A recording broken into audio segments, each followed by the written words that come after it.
புதுவை நெட்டப்பாக்கம் அரசு ஆரம்ப சுகாதார நிலையத்தில் தடுப்பூசி போடப்பட்ட நிலையில் குழந்தை இறந்ததை தொடர்ந்து லட்சிய ஜனநாயக கட்சி தலைவர் ஜோஸ் சார்லஸ் மார்ட்டின் அறிவுறுத்தல்படி தேசிய மக்கள் மன்றத்தினர் உடனடியாக அந்த குடும்பத்தினர் நடத்திய போராட்டத்திற்கு நேரில் சென்று ஆதரவளித்தனர்.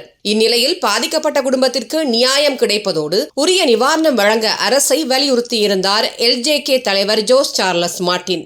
அதோடு மட்டுமல்லாமல் ஐநாவில் நடைபெற்ற நிகழ்ச்சியில் பேசிய தலைவர் ஜோஸ் சார்லஸ் மார்ட்டின் மருத்துவ பற்றாக்குறையால் தடுப்பூசி போடப்பட்ட குழந்தை இறந்தது குறித்து பதிவு செய்தார். In Puducherry, just few days back, a 3-month-old baby's life has been ended by mere negligence of the government by not having a single doctor to supervise the vaccinations of children.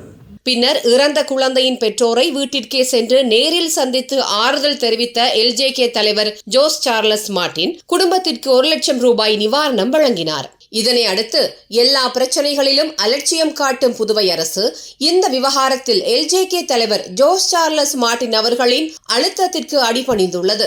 இதன் எதிரொலியாக வேறு வழியின்றி புதுவை அரசின் ஆதிதிராவிடர் நலன் மற்றும் பழங்குடியினர் நலத்துறை மூலம் குடும்பத்திற்கு இழப்பீடு வழங்கும் திட்டத்தின் கீழ் தாயார் நதியாவிடம் 10 லட்சம் ரூபாய்க்கான காசோலையை முதலமைச்சர் ரங்கசாமி வழங்கினார்.